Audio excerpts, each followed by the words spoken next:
Здравейте отново на всички. Радваме се, че Карен Луис е отново с нас за нейното второ обучение, озаглавено "Как да намерим заинтересувани хора за библейско изучаване". Много се радвам да видим Карен. Карен, welcome. We are so glad to see you. I just introduced our topic and we can start, I guess, with a prayer and please take on. Okay, thank you so much. It's a privilege to be here with you. Привилегия да бъда с вас сега. Heavenly Father, right now, in the name of Jesus, we're asking for your presence to be here with us.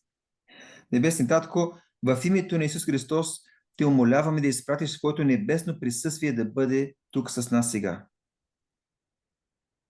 Please make my mind captive in obedience to your will. Моля те напреди моят ум да бъде подчинен на тебе и да следва твоята воля. Give me words to speak that come from you. Дай ми думи да говоря, които излизат от теб. Help me to share my experiences and the things that you have taught me clearly. Помогни ми да споделям моите опитности и нещата, които ти си ме научил по един много ясен начин. I ask for your Holy Spirit to be with all those present watching our Zoom. Моля се твоя Святи Дух да бъде с всички хора, които в момента присъстват или които гледат малко по-късно или сега на Zoom. Open up our hearts and minds to receive the lessons that you have. Моля те, отвори нашите сърца и умове, за да може да приемем уроците, които ти имаш за нас. May Jesus be lifted up in this presentation. Помни Исус да бъде издигнат с тази презентация. We pray this in your Son's blessed name. Amen. Ние се молим за това в благословеното име на Твоя Син. Амин. Амин. Амин. Амин. The last time I spoke of the importance of lifting up Jesus. Когато говорих предния път, говорих на тема за важността за това да издигаме Исус. Jesus said, if I am lifted up, I will draw all people to myself. Исус каза, ако аз бъда издигнат, ще привлека всички към себе си. We do not have the power to draw people to God. Ние нямаме сила да привличаме хора до Бог. Only the name of Jesus does. Само Исусовото име има тази сила. Therefore, it is our job to lift up Jesus. It is God's job to draw people to him. Следователно, нашата задача е да издигаме Исус, а Божията задача е да ги привлича към Него. Хората. When we recognize this, the pressure is off of ourselves. Когато ние осъзнаем този механизъм, тогава напрежението слиза от нашите рамене. Our job is to lift up Jesus and the Holy Spirit will work. Нашата работа е просто да издигаме Исус и тогава останалото Святия Дух ще го свърши. Not every person that you lift up Jesus to will be baptized. Не всеки човек, пред когото издигате Исус, ще се кръсти. Some will, and some you will be planting seeds for later. Някои ще се кръстат наистина, но за други вие посявате семена за по-късна жътва. But as long as Jesus is lifted up, there is 100% success because the Holy Spirit promises us that he will draw people. Но стига да издигаме Исус, независимо какъв е случая, ще има 100% успех, защото Бог обещава, че ако го издигаме, той ще привлича хората към Него. So how do we know who we are to lift up Jesus to? И така, как ние да знаем пред кого да издигаме Исус? How do we know who to share Christ with? Как да осъзнаем и разберем пред кого или на кого да споделяме Исус?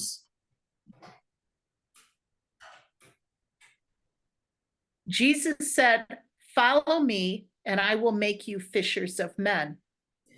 Исус каза, следвайте ме и аз ще ви направя ловци на човеци. Our job is to follow him. It is God's job to make us successful and make us fishers of men. Нашата задача е да следваме Бог, а Божията работа е да ни направи успешни и да станем ловци на човеци. In Ministry of Healing, it says, in choosing men and women for his service, God does not ask whether they possess worldly wealth, learning, or eloquence. He asks, do they walk in such humility that I can teach them my way? Can I put my words into their lips? Will they represent me? В книгата Постъпките на великия лекар, страница 17 се казва: когато Бог избира мъже и жени за негова служба, той не пита и не търси дали те притежават световното богатство, знания или красноречие. Бог пита, те ходят ли в такова смирение, че да мога аз да ги науча моите пътища? Мога ли да сложа моите думи в техните усти? Те ще ми представляват ли мен? God is looking for people who are humble and do not feel adequate. Бог търси хора, които са смирени и се чувстват недостатъчни, неадекватни. If you feel adequate, if you feel that you have something to, something that you can prove of yourself, God cannot use us. It's only when we're completely dependent on him that he can use us. Ако се чувстваш адекватен и достоен, че имаш нещо, което да предложиш, тогава Бог не може да ни употребява. Той може да ни употребява само ако ние се чувстваме, ако ние сме скромно чувстваме, че не сме достатъчни. So if you feel inadequate, that's great news. That means that God can work with you. Така че ако се чувстваш недостатъчен, това са добри новини. Означава, че Бог може да работи с теб. There is a biblical principle to how God works. Има един библейски принцип как работи Бог. Jesus said to them in John 5:17, my Father is always at his work to this very day, and I too am working. В Йоан 5 глава, 17 стих, Исус каза: Отец ми работи до сега и аз работя. And 2 verses later, Jesus said, I tell you the truth. The Son can do nothing by himself. He can do only what he sees his Father doing, because whatever the Father does, the Son also does. 2 стиха по-надолу, 19 стих, Исус казва: истина ви казвам, че не може сина да върши от само себе си нищо, освен това, което вижда да върши Отец, понеже каквото върши той, подобно и синът го върши. It was the Father that was leading Jesus day by day to certain individuals. Именно Отец беше този, който водеше синът ежедневно, ден след ден, към конкретни хора. Отец го водеше. Jesus did nothing without his Father's leading and guiding hand. Исус не върши нищо без ръководната десница на Бога. Did you ever recall in the Bible where Jesus said to his Father, please bless my evangelism plans? Спомняте ли си някъде в Библията Исус да се е помолил на Отца: Отче, моля те, благослови моите еволюционни планове? No, he followed his Father completely. Не. Той следваше Отца изцяло. In Isaiah 50, Jesus said that the Father woke him every morning and taught him. В Исаия 50 глава се казва, че Отец е събуждал сина всяка сутрин и го е получавал всяка сутрин. If that is the way that Jesus worked with his Father, then he is telling us that is how we are to work with him. Ако това е начинът, по който Исус работеше със своя Отец, той ни казва как ние трябва да работим с Него, с Исус. Every morning we should pray and ask God to lead us to the people that he is already implanting with his Holy Spirit to lead them. Всяка сутрин ние трябва да се молим Той да ни води до конкретните хора за деня, в които Той е имплантирал Святия си Дух и работи в тях в конкретния ден.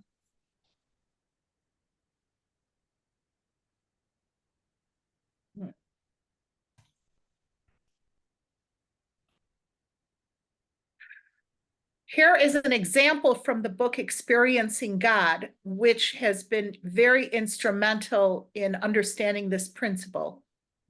Това е един цитат от книгата Да преживеем Бог, който много помага да разберем този принцип. It is not a Seventh-day Adventist book. It was written by a Christian author. However, the principles are also in spirit of prophecy. Това не е адвентна книга, това е един християнски автор, но принципите, за които той пише, същите принципи са и в духът на пророчеството. Faith Baptist Church began to sense God leading us to an outreach ministry in the college campus. I had never done student work. Our church had never done student work. One denominational student ministries department recommended we begin with a Bible study in the dorms. For over a year, we tried to start a Bible study in the dorms, and it did not work. Баптистска църква с име Вяра започна да усеща, че Бог ги води да започнат едно служение за достигане на студентите, които са живели там в колежа. И момичето, което пише, казва: аз никога до сега не бях вършила такава работа с студентите. Нашата църква също не беше правила подобна работа с студентите. Един студент, който е учил в отдела за служение, е препоръчал да започнем с изучаване на Библията в общежитията.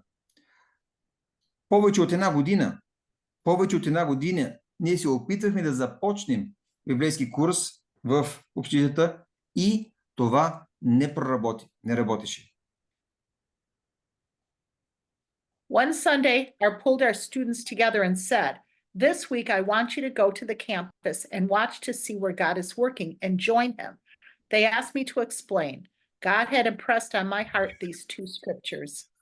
Една неделя аз събрах всички студенти и им казах: тази седмица искам да излезете в колежа и да наблюдавате къде Бог работи и да се присъедините там към Него.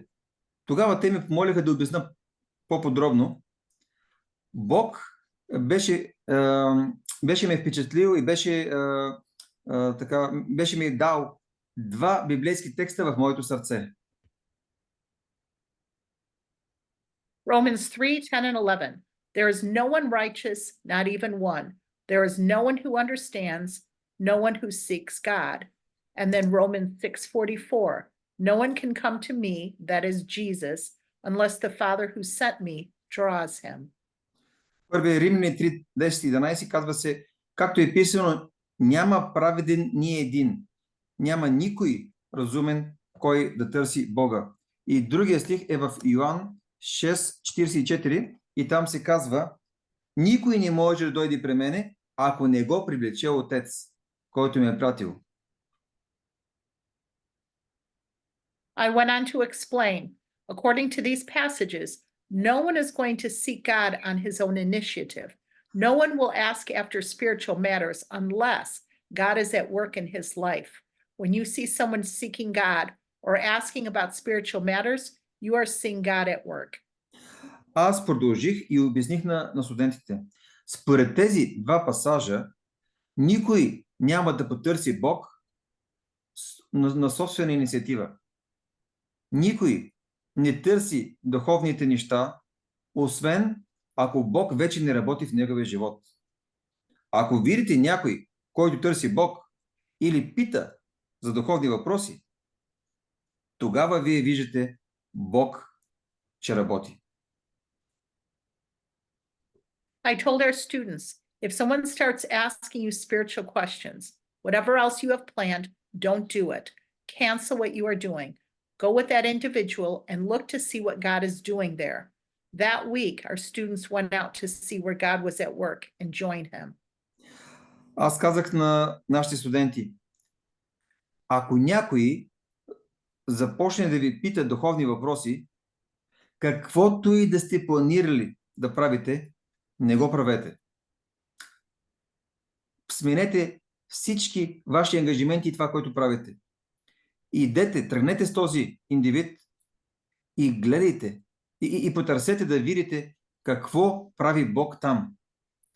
Тази седмица нашите студенти отидаха, излезаха в колежа, за да видят къде Бог работи вече и се присниха към Него. За да се приснят към Него. Are you finished, Michael? I'm sorry, I don't want to cut you off. Uh-huh. On Wednesday, one of the girls reported, "Oh, Pastor, a girl who has been in class with me for 2 years came to me after class today. She said, I think you might be a Christian. I need to talk to you. I remembered what you said. I had a class, but I missed it. We went to the cafeteria to talk." В сряда едно от момичета даде следния доклад. О, пасторе, едно момиче, с което посещава същите часове, които аз също посещавам, последните 2 години, дойде при мене след класа днес. Тя ми каза, аз си мисля, че ти си християнка. Трябва да говоря с теб. Тогава си спомних това, което ти ни беше казал. Имах клас, но го пропуснах. Ние отидахме в ресторанта на училището, за да поговорим. She said, 11 of us have been studying the Bible and none of us are Christians. Do you know somebody who can lead us in a Bible study? As a result of that contact, we started 3 Bible study groups in the women's dorms and 2 in the men's dorms. И това момиче казало, ние сме група от 11 студента и се опитваме от известно време да изучаваме Библията и нито един от нас не е християнин. Познаваш ли някой, който може да води библейски часове за нас? В резултат на този контакт, ние започнахме след това 3 групи за изучаване на Библията в женските общежития и още 2 групи подобни в мъжките общежития. For 2 years, we tried to do something for God and failed. For 3 days, we looked to see where God was working and joined him. What a difference. В продължение на цели 2 години ние се опитвахме да направим нещо за Бог и пропадахме. Само за 3 дни ние започнахме да търсим къде Бог вече работи и се присъединихме към Него. Каква разлика оказа това? So the important biblical principle is look to see where people are receptive and concentrate your efforts there. In other words, look to see where God is already working and join him.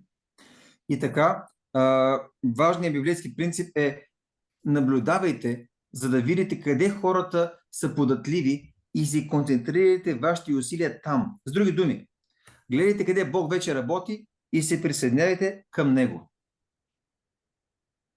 So to put it all together, Jesus said, no one can come to me except through the Father. И така, да изпълним No one цялата... can come to the Father except through me. Yes, no one can come to the Father except through me. Исус казва, никой не може да дойде при Отца, освен чрез мен. And when Jesus is lifted up, he will draw through the Holy Spirit. И когато Исус е издигнат, той ще привлича чрез Святия Дух. And Jesus also said, no one can come to me except the Father draws him. И също Исус казва, никой не може да дойде при мен, освен ако не го привлече Отца. And if this is the work of the Father through the Holy Spirit, Jesus also said the Father is always at work. И ако това е работа на Отца чрез Святия Дух, Исус също казва, Отец винаги работи. That means that God, through the Holy Spirit, is always working to impress hearts to draw them to Jesus. Това означава, че Бог чрез Святия Дух постоянно работи, за да впечатлява сърца, за да ги привлича към Исус Христос. That's why he can say, the harvest is full, but the workers are few. Затова той казва, жътвата е изобилна, но работници са малко. But we often don't recognize who these individuals are because we're often not taught.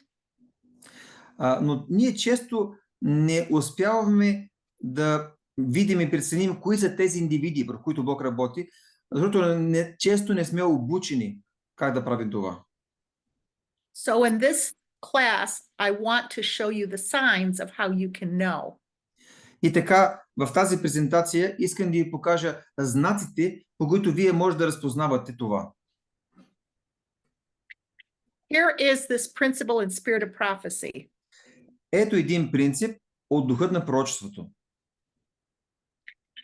God is the great master worker, and by his providence, he prepares the way for his work to be accomplished. Бог е голем, е великият майстор, който работи, и чрез неговото провидение той подготвя пътя за неговата работа да бъде извършена. He provides opportunities, opens up lines of influence and channels of working.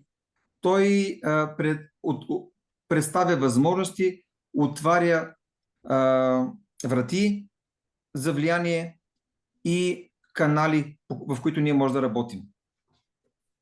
If his people are watching the indications of his providence, ако неговия народ, неговите хора внимателно наблюдават знаците и индикациите на неговото провидение and stand ready to cooperate with him, и са готови да се сътрудничат с него, they will see a great work accomplished. те ще видят едно велико дело, което ще бъде извършено.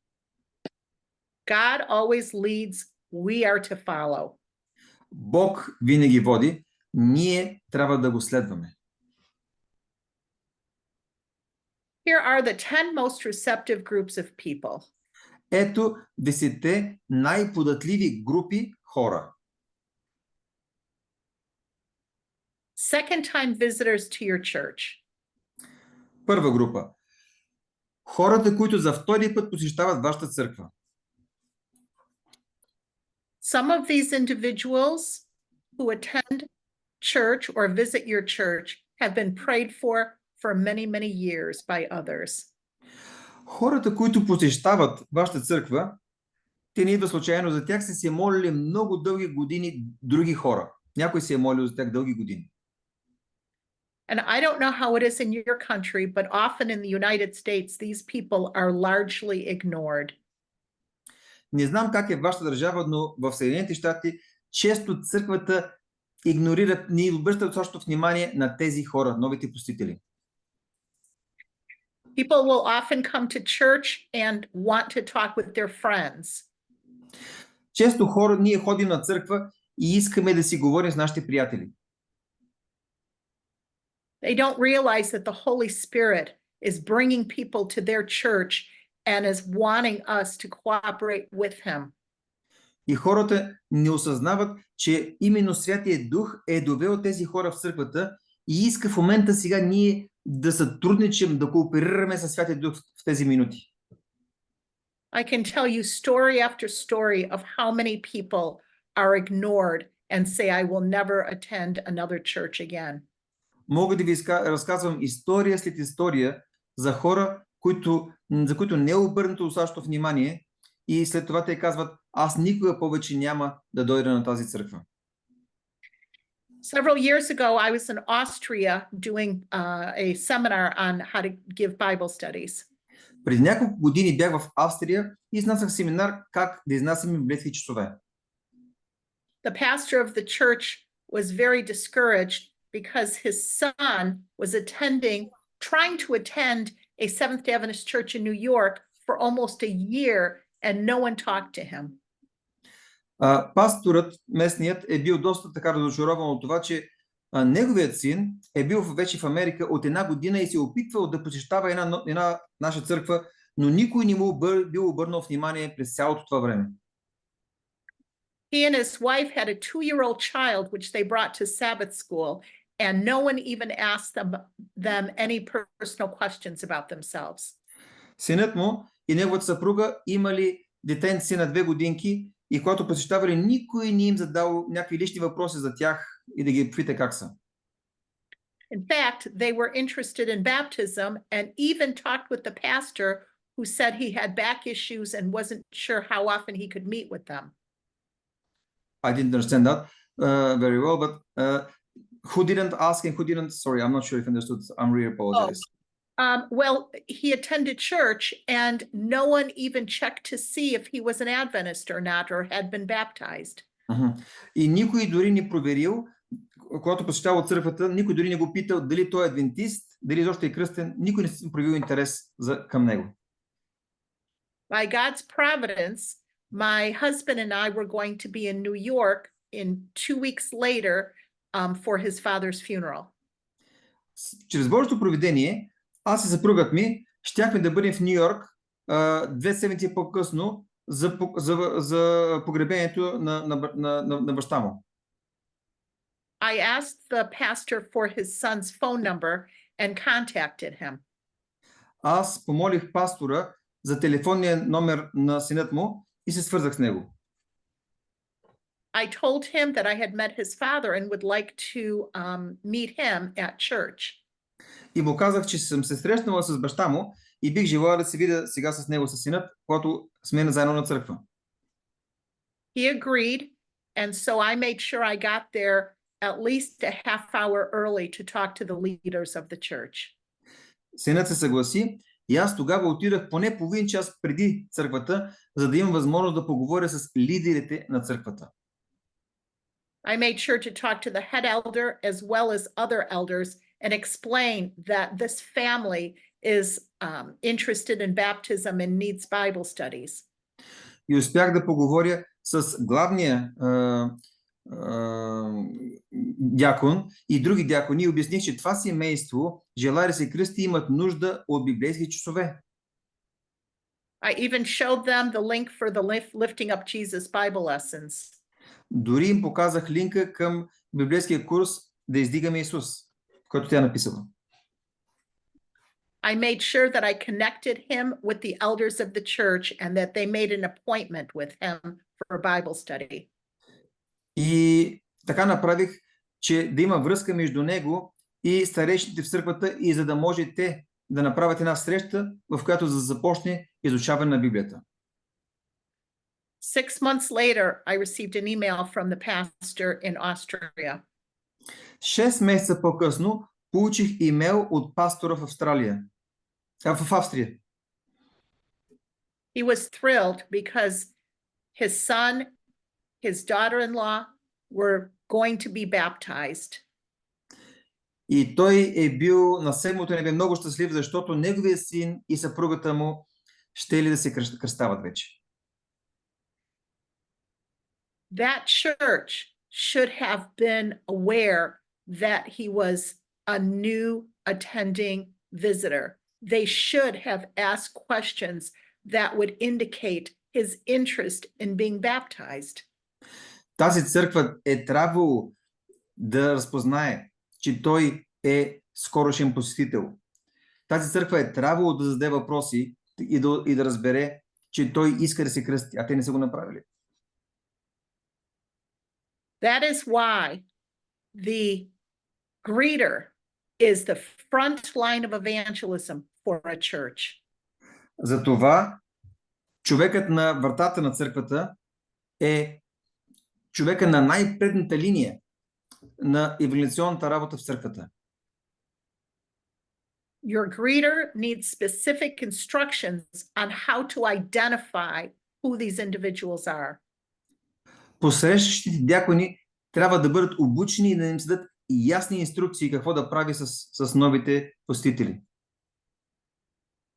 Your greeter, if they don't recognize the individual, should tell them or introduce themselves to the individual and ask them, if how long they've been attending the church, at least, so that they know. Дякона на вратата трябва да си представи, да се запознае с новия човек и да ги пита от колко време посещава църквата, поне да знаят това. If they are new, they need to introduce them to several people in the church who they know will give them a warm welcome. И ако разберат, че това са нови хора, следващата задача е да ги запознаят с няколко човека в църквата, за да може тези няколко човека да им дадат едно много добро и топло посрещане в църквата. They should introduce them to the pastor. Този дякон или те трябва да го запознаят посетителя и с пастора също, лично. And they should give them a mini tour of the church, where the bathrooms are, where the fellowship hall is, where the sanctuary is. People feel awkward coming into a new church building. И трябва да го разведат и да му покажат самата сграда на църквата, къде е туалетната, къде са различните помещения. Хората се чувстват неудобно и така леко притеснени, когато се запърпат нова сграда. This will really impact if they continue to attend your church. Това ще окаже голямо влияние върху това дали ще продължат те да посещават вашата църква.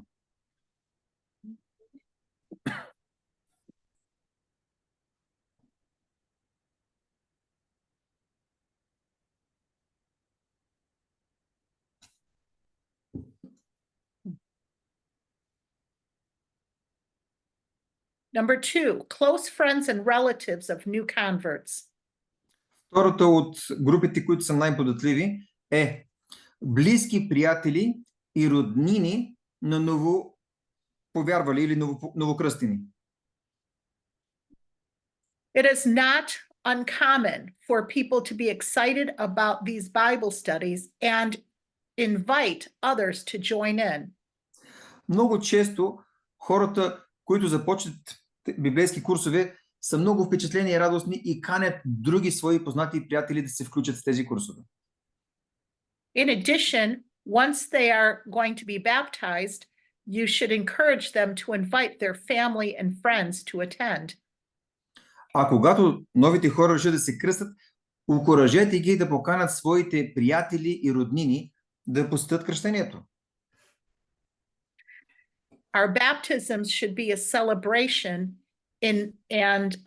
I know for myself, when I've had baptisms, we have a special cake for them, and all of the members of the church bring a small gift to help them in their journey with God, either a devotional book or some other small gift.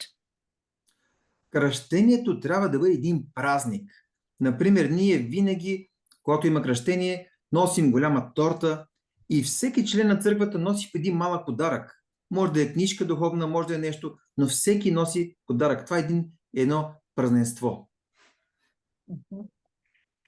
It is if the angels in heaven are rejoicing over one sinner who repents, how much more should we rejoice at their baptism and celebrate what God has done? Ако според Божието Слово в небето ангелите се веселят, колко повече ние трябва да се веселиме и радваме за един човек, който се кръщава и да направим всичко това, което тя предложи. And when these individuals see how loving a church we have, many of them are very open. И когато тези приятели и роднини на кръщаемия видят колко сме любящи и отворени, и те ще бъдат по-отворени за работа с тях. People going through a divorce. Трета категория на податливи хора, които в момента минават през развод, преживяват развод. This is when people need a good friend. Това е време, когато човек има нужда от добър приятел. Spend time with them. Invite them over for lunch. Listen to them. Прекарайте време с тях. Поканете човекът на обяд. Просто ги изслушвайте. Think to yourself, what would I need at that time? And then do it for them.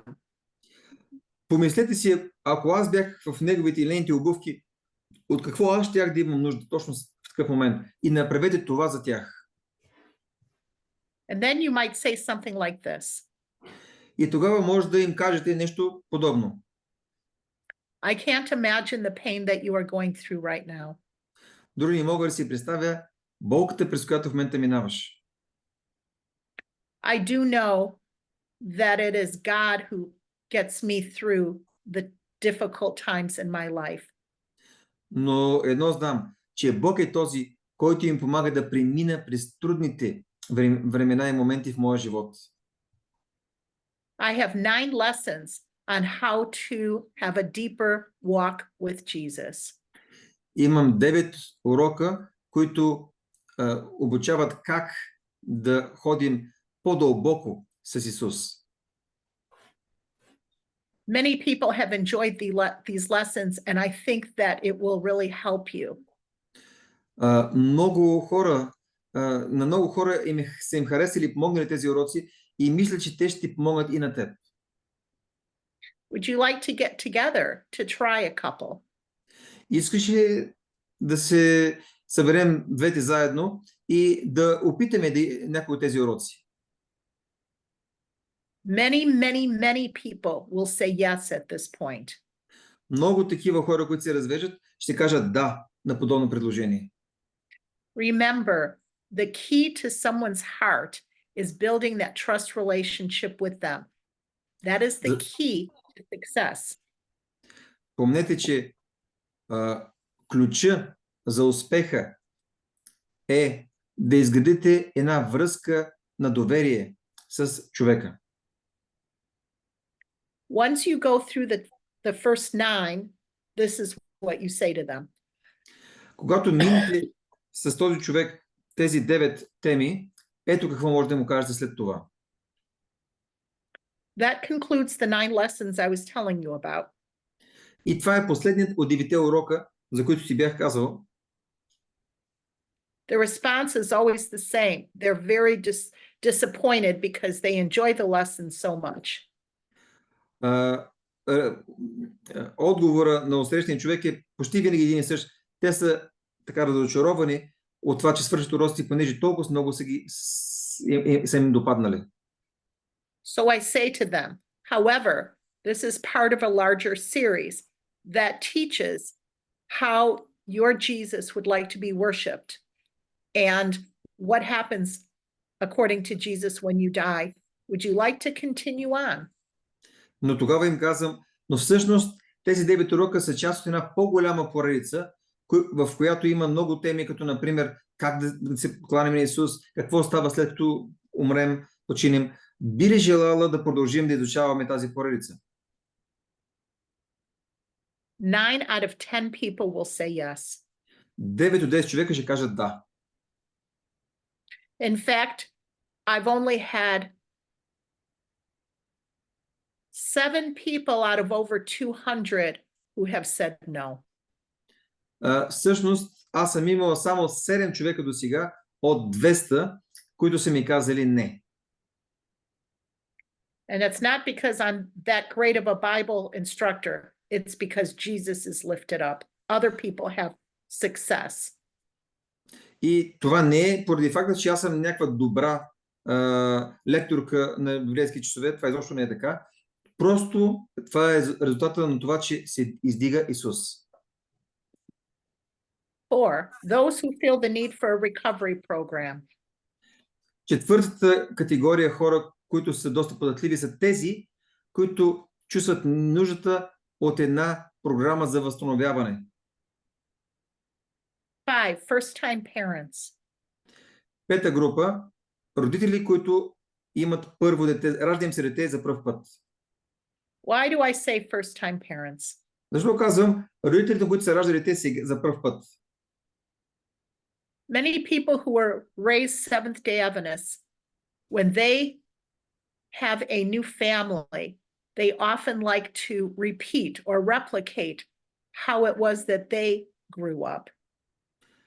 Когато адвентисти от църквата започнат свое семейство, те много често искат да реплицират, да възпроизведат това начина, по който те са израснали. They may have left the church for a decade or more, but when they have kids, they like to bring them back to church and Sabbath school. Възможно е това дадено младо семейство да напуснат църквата от 10 години, но сега, когато имат деца, те искат децата им да ходят на съботно училище. That's why we have to train our Sabbath school teachers as well. Затова ние трябва да обучим и нашите съботно училищни учители също за такъв вид мисионска работа. We need to get to know the parents and their spiritual needs. Ние трябва така да се запознаем и да опознаем родителите и техните духовни нужди. Or we will lose wonderful opportunities of God working. Защото ако не го направим, ще пропуснем прекрасни възможности на места, където Бог вече работи. I think of the Anderson family. Мисля си, давам пример семейство Андерсон. One of our church members during COVID began to talk to her neighbors. Една от нашите църковни членове по време на пандемията COVID започна да говори с един от нейните съседи. And so she reached out to Melissa, the mother here in the picture. И така тя се свързва с Мелиса. Това е майката, която виждате на картината. Melissa had many questions about God. Мелиса е имала много въпроси относно Бог. She was very much impressed with her, with our Seventh-day Adventist member and her total trust in God and lack of fear and anxiety. И тя била много впечатлена от това, как нашата членка на църквата в нея нямало страх, в нея нямало притеснение, тревожност. She wanted that peace in her own life. Тя искала да има подобен мир в своя си живот. And so Carmen, the Seventh-day Adventist church member of mine, invited her to a evangelistic series. И така, доколко чувствам Кармен, това е членката в нейната църква, я поканила тази дама на една евангелизация, поредица от библейски теми. Her husband is a airline pilot and was not as interested as Melissa. Съпругът на Мелиса бил пилот на самолет и нямал толкова много интерес към тези неща, както жена си. And so she was fearful of making a decision, but she wanted more Bible studies. И така тя започна да се притеснява да вземе решение да се посвети, но при все това искала още и още библейски часове. I began Bible studies with her, and by Bible study number 4, she invited another neighbor to come. Аз започнах библейски часове с нея и когато стигнахме не по-късно от четвъртия такъв час, тя покани една нейна приятелка да дойде заедно с нея. She invited Sarah, who lived down the street. Тя покани Сара, която живяла малко по-надолу на същата улица. Sarah really began to love the Bible studies. Сара започнала наистина много да харесва тези библейски часове. Every night when she would come home from Bible study, she would tell her husband and daughter what she was learning. И всяка вечер, когато тя се прибирала от библейския курс, тя разказвала на съпруга си и дъщеря си това, което била научила. Her husband, who has a Buddhist background, became very interested in Christianity. Нейният съпруг, който идва от будизма, станал много заинтересован, породил се голям интерес в него към християнството. Pretty soon, Sarah and her whole family began to attend church. Много скоро Сара и цялото й семейство започнали да посещават църквата. Her husband, I just had over I had all of these people over to my house for Memorial Day, and her husband has now told me he's interested in Bible studies. Доколкото разбрах наскоро на един празник американски, денът на възпоминанието, те били поканени в нейния дом, цялото семейство и съпругът този, тогава казал, че той вече има интерес да започне библейски курс, самия той. There was a third woman that was also involved in our Bible study group. И трети човек има, който е бил в тази група за изучаване на Библията. She was an older woman from Bolivia named Mirta. Една по-възрастна дама от Боливия на име Мирта. She would often pray for her son who was having a lot of financial and marital problems. Тя често се молила за своя син, който имал финансови проблеми и проблеми в своето семейство. I had the privilege of meeting with him. Go ahead. I had the privilege of meeting with him 2 weeks ago. Аз имах привилегията да се срещна с него, сина ти, преди 2 седмици. He will now start Bible studies with Sarah's husband next week. Той е решил, че ще започне библейски курс с съпруга на Сара, следващата седмица започва. We need to come close to those around us who are hurting and build that trust relationship with them. Ние трябва да сме близко, да се приближим до хората, които наистина изпитват някаква болка и да изградим едни взаимоотношения на доверие с тях. One of the most important things that you can do is to pray for people right then and there out loud in their behalf. Едно от най-важните неща, което може да направите, е да се помолите за тези хора там, на място, на глас, докато сте заедно с тях. Praying for people is so powerful because it breaks down walls and it allows them to go closer to you and allows their hearts to be open to God. Когато се молим за хората, това е нещо много мощно, защото то събаря стените и довежда хората по-близо до вас и позволява те да се отворят за Бога и за работа с тях. When I met with the son of Mirta, all it took was one meeting with him, praying with him, and inviting him to Bible study, and he started crying and he said yes. Когато се срещнах с сина на Мирта, всичко, което трябваше да случи, е просто една среща с него. След това аз се помолих за него, поканих го на библейски курс и той каза да. We need not be afraid of rejection. God needs to give us courage to go forward and to lift him up. Ние не трябва да се притесняваме от това, че ще бъдем отхвърлени. Бог трябва да даде кураж God needs to give us courage.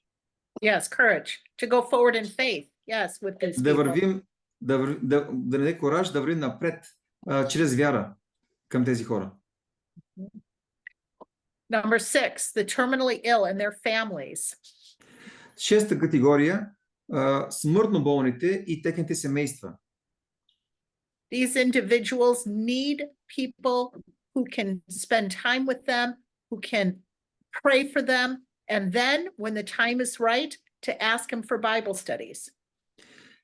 Тази група хора имат нужда от хора, които да прекарат време с тях, да се молят за тях и накрая да ги поканат да бъдат питани за библейски часове.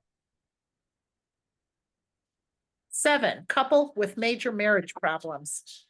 Седма категория двойки с сериозни брачни проблеми. 8, parents with problem children. 8. Родители с проблемни деца.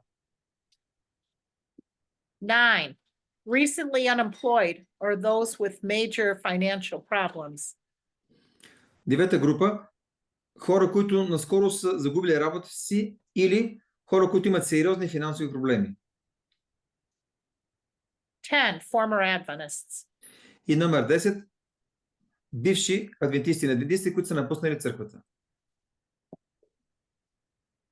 If we were even to reclaim 20% of those who no longer attend the church, our growth and attendance would be so high. Ако ние успеем да върнем обратно в църквата, дори 20% от тези, които са спрели да я посещават, нашия растеж ще бъде експонентално висок. Many people leave the church because they don't perceive that anyone cares about them. Много хора напускат църквата всъщност поради факта, че те си мислят, че хората не ги е грижа за тях. Some are doctrinal, but the majority of them have either lost interest in the church or feel that no one cares. Някои напускат по доктринални съображения, но много напускат от това, че чувстват, че никой не ги е грижа за тях. Many people have been waiting to be invited to come back to church for many, many years. Много от тях всъщност чакат да бъдат поканени обратно на църква и много години това чакат. Some of them have been mistreated. С някои от тях сме се отнесли неправилно. I remember years ago, as a local Bible worker in my church, I asked the pastor for the list of all the members of the church who no longer attend. Спомня си преди години, когато работих като библейски работник, помолих пастора в тази църква да ми даде пълен списък с хората, които вече не посещават църквата. As I prayed over the list, I asked God to show me which names he wanted me to contact. Когато аз започна да се моля за този списък с имена, се молих Бог да ми открие ясно кои от тях конкретно аз трябва да се свържа, с кои от тях трябва да свържа. As I prayed, one name seemed to illuminate more than the others. И когато се моли за този списък, едно име така проблясваше повече, отколкото всички останали. I called this individual and told them that I attend that particular church and that I'm just calling to reach out to see how I might pray with them. Обадих се на този човек и му казах, че посещавам вече тази местна църква и му казах, че искам да се свържа с него. That's when I met Bob. И така се срещнах с Боб. He told me that he had been baptized along with his wife at a Revelation seminar 10 years earlier. И той ми разказа как е бил кръстен заедно с съпругата си от един семинар за откровението преди около 10 години. Since then they divorced. След това те се развеждат. I told him how very sorry I was and I offered to have prayer with him. Аз му казах колко много съжалявам до това и му предложих да си помоля заедно с него. As I prayed for him, I could tell that he was crying over the phone. Когато се молих заедно с него, усетих, почувствах и вече знаех, че той плаче от другата страна на телефона. Това става на телефонен разговор. I told him that I would continue to pray for him and we hung up. Казах му, че ще продължа да се моля за него и затворихме телефона. I did not invite him to church. Не го поканих на църква, I did not invite him to Bible studies. не го поканих на библейски курсове. I just wanted to make a first contact with him and I wanted it to be positive. Исках да направя първоначален контакт с него и исках този контакт да бъде положителен. That next Sabbath, guess who came to church? Следващата събота, познайте кой се появи в църквата.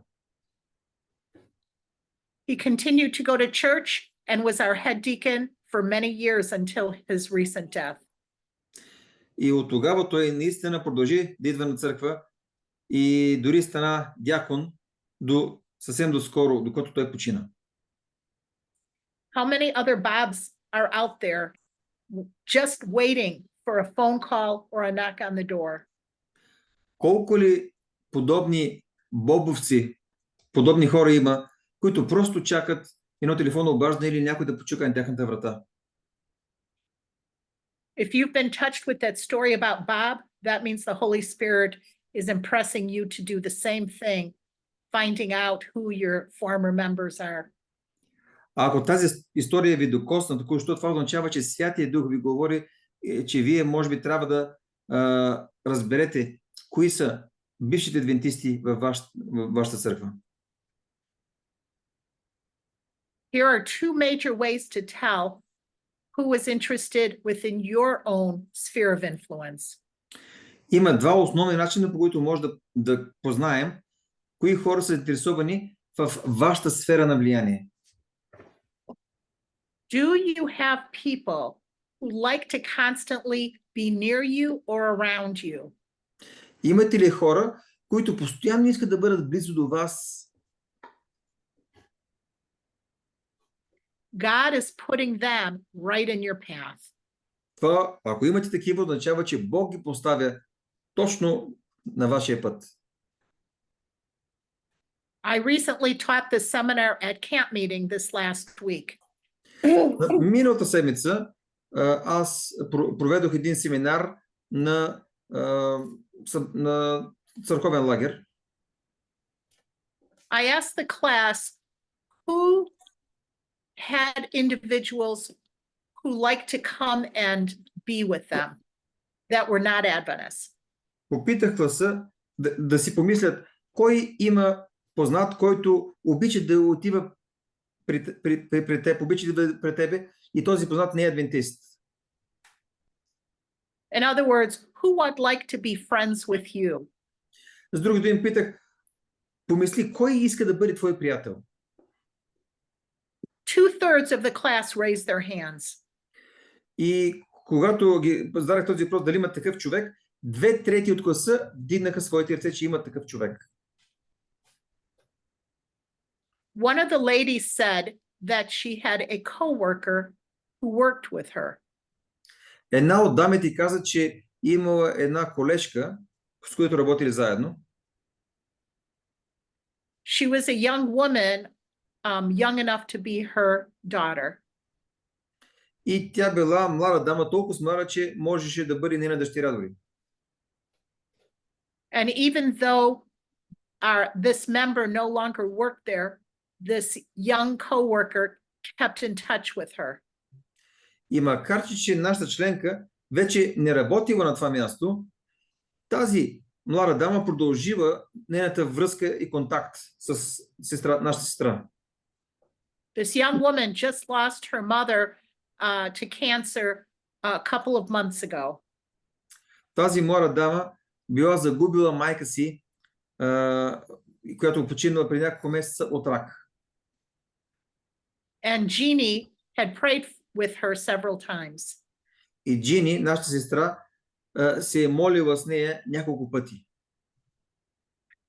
For Mother's Day last month, she came to visit Jeannie, show her new baby daughter, and gave her flowers. И сега, за последният женски ден на майката, тази млада дама отишла и посетила Джини с букет цветя и показала нейната нова дъщеричка. It was clear to me that she looked at Jeannie as a mother figure in her life, one that she trusts and loves. Станало очевидно, че младата дама възприема Джими като едва ли не като майка, една жена, която тя обича и на която има доверие. I told Jeannie that God has put this young woman in her path so that you could show Christ to her. Аз казах на Джими, че Бог е положил тази млада дама на твоя път и ти трябва да й покажеш Христос. Jeannie is going to be asking her for Bible studies this week, and I know she will say yes. Джини ще попита младата дама тази седмица дали желая да започне да изучава Библията в библейски курс и аз знам, че младата дама ще каже да. Another person in the class the same day called two friends, and they both agreed to Bible study. Друг член в класа за изучаване се обадил, мисля, че казват на два приятела и те и двамата се съгласили също да започнат библейски курс. If the person wants to be friends with you and be near you, or if they start asking spiritual questions, you know that God is putting them in your path. Ако даден човек иска да бъде близо до вас и да ви бъде приятел, иска постоянно ви търси или задава духовни въпроси, вие може да сте сигурни в такъв случай, че Бог го поставя този човек на вашата пътека. And we need to have faith and go forward to talk with them. И ние трябва да имаме тук вяра и да тръгнем напред смело и да говорим с тях. Pray and ask God for faith and courage to invite them for Bible study. Молете се първо за себе си Бог да ви даде вяра и кураж, за да ги поканите на библейски, за изучаване на Библията. На курс. How else? I'm sorry, go ahead, Michael. How else can God prove his faithfulness to you unless you give him an opportunity? Как може по друг начин Бог да покаже своята вярност към тебе и към вас, освен ако вие не му дадете възможност да го направи това?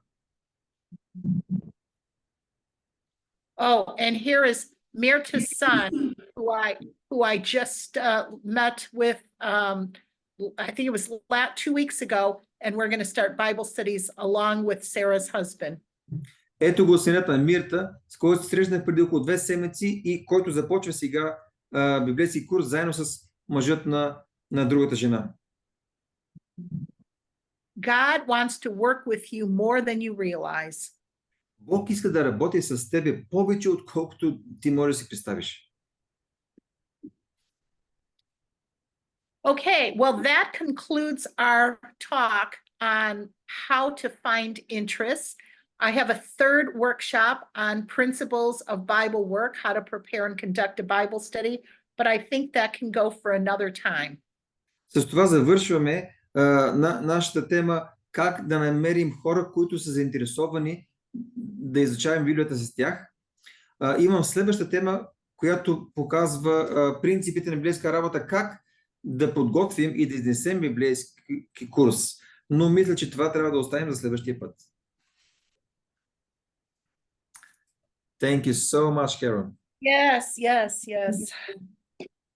I hope that was helpful, and I wonder if anyone has any questions.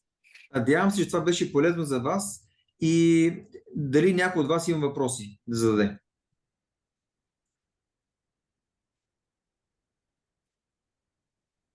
Имаме ли някои въпроси конкретно относно тази тема? Да, Мишо, конкретен въпрос имам към Каран. Yes, да. На работното си място всъщност работи в Takeaway с куриери. I work at a takeaway place and we all with careers.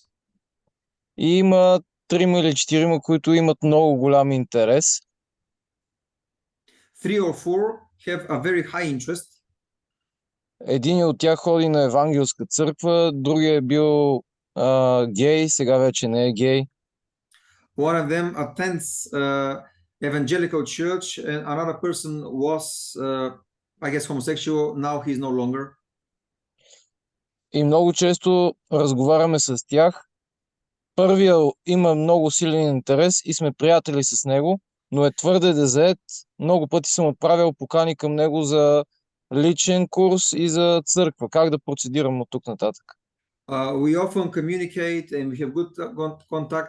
The first person is very busy and I have invited him several times for Bible study and to come to church, but he's very busy. Но той е много зает, така ли?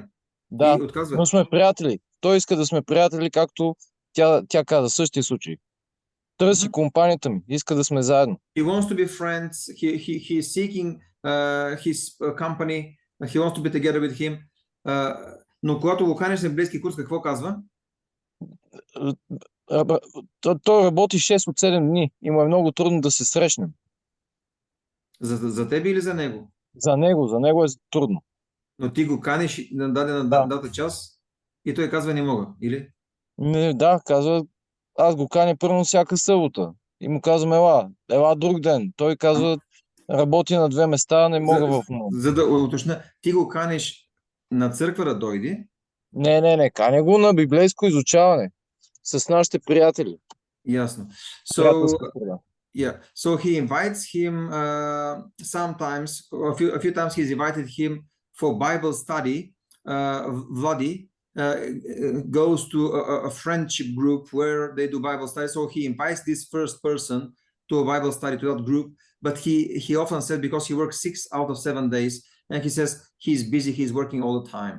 So what should Vladi do? That's his question. But he wants to have a friendship with him. What does he want to do with the time that he has allotted with him? Но Влади, но той иска да прекарва време с теб при си приятели, нали така? Тогава какво иска той да прави с времето, което ти му даваш? Защото той отделя време за тебе. Какво иска да прави в това време? Реално ние се виждаме повече като колеги, а той има само един ден, в който да се възстанови, защото той го работи почти 24/7, 6 дни в седмицата. Един ден му трябва да се възстанови. So we work most as colleagues. We meet most as colleagues, not in his free time. He works almost 24 hours, 6 days a week, almost. So he needs just one day just to sleep virtually. So he's like almost like a workaholic. So they communicate in their work more than they don't meet so socially, as far as I understand it. I see. Yeah. Well, I think in that case, you just say, I'd love to get together with you. If you could squeeze in some time, that would be great. I think rather than just inviting him to Bible study, sometimes it's nice just to meet first socially, you know, whether at like a coffee shop or for lunch or dinner or something like that. Let me just to encourage that relationship. Окей. Значи, в такъв случай тя казва, в такъв случай, щом като има интерес и те харесва, покани го, да излезете заедно, нещо на някакво кафе или някъде, да се видите социално, а не духовно. Тоест започни, както тя даде примера, не на библейско изучаване, а започни се социално, т.е. вие това не сте направили явно. Т.е. покани го извън работно време, да започнете да се срещате социално, щом като има интерес към тебе. И когато това започне да се случва, нали, вече нататък може да следва другото, предполагам. Мерси, благодаря. Thank you, Karen. Thank you very much, Karen. Yes. Other questions before we leave? Други въпроси преди да приключим темата. Още някой има ли въпрос на тази тема конкретно?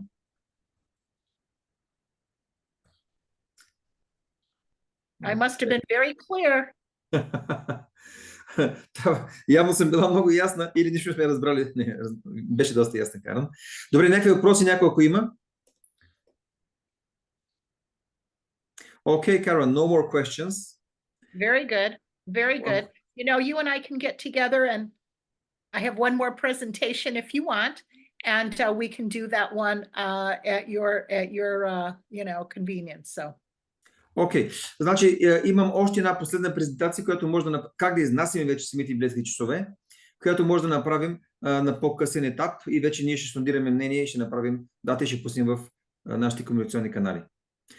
Karen, thank you so much on behalf of all Bulgaria, not just this group, but everyone who will be watching this video. We thank you really for sharing your experience, how God has been leading you. So we give glory to God. Така че благодаря на Каран за това, че тя споделя нейната опитност и опит в това, че Бог е водил, т.е. ние даваме слава на Бог, как може да работи чрез всеки един от нас. Благодарим, че тя споделя това нещо, както е направил с нея. Благодарим. Thank you, Karen. you're welcome. Thank you for your prayers. And again, I apologize for my lateness in this. So anyway, thank you. Благодаря за вашите молитви и още веднъж съжалявам, че закъснях днеска малко. So shall we finish with the prayer now? Yes, can you pray for me because my voice is starting to give out? Okay. Добре. Okay, I'll pray in Bulgarian, Karen. Or... Oh, that's fine. Добре, значи аз ще си помоля тогава и хората казват благодаря. People are saying thank you, so нека да си помолим заедно. Много милостиви татко, ние отдаваме слава на тебе. Ние чухме те колко силни и мощни опитности и дела на Твоя Святи Дух. Татко, ние сме окуражени, че Ти можеш да работиш чрез всеки един от нас. Ако ние стъпим напред в вяра във водата, Ти ще я разтвориш, Господи. Татко, моля те, дай ни тази вяра, дай ни тази увереност, че Ти можеш да използваш най-скромния, по-точно Ти търсиш най-скромния, за да можеш. Ти само от него можеш да използваш, Господи. Направи ни такива не само скромни, но и вярващи. Довярващи се в Тебе, в Всемогъщият, този, който може наистина да привлича към Сина. Татко, помогни ни да си учим да издигаме Сина. Не само да проповядваме, но да издигаме Исус, а Той да върши останалата работа. Научи ни на това, Господи. И помогни ни да имаме също съществителни сърца, за да може наистина да се чувстваме на хората, да служим на техните нужди първо. И след това, Господи, да ги каним да Те следват. Благодарим Ти за това, което Ти ни сподели тази вечер. В Твоето име се помолихме, моля те, благослови специално и Каран в нейното служение там, където е, благословението семейство, благословението здраве, в Твоето име се помолихме. Амин. Амин. Амин. Amen. Michael, I recognize one of the individuals here. I don't know how to pronounce his name. Bako Koten. Do you see him? There he is. I remember him from about 10 years ago, maybe 11 years ago, when I did training for amazing. Yes, from Africa.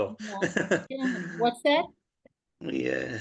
Vasco I'm Kotler. glad to see you, Karen. Yes, very nice to see you too. Yes, I remember you. I remember you. Oh, yes.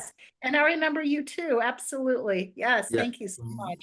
Каран казва, че си спомня Васко и други хора от обученията, които са имали в АВКО преди, може би, 10 години. Okay, so Karen, thank you one more time. And ние ще изпратим кога е следващия час, много скоро в социалните мрежи. Аз спирам сега записа. Секундичка.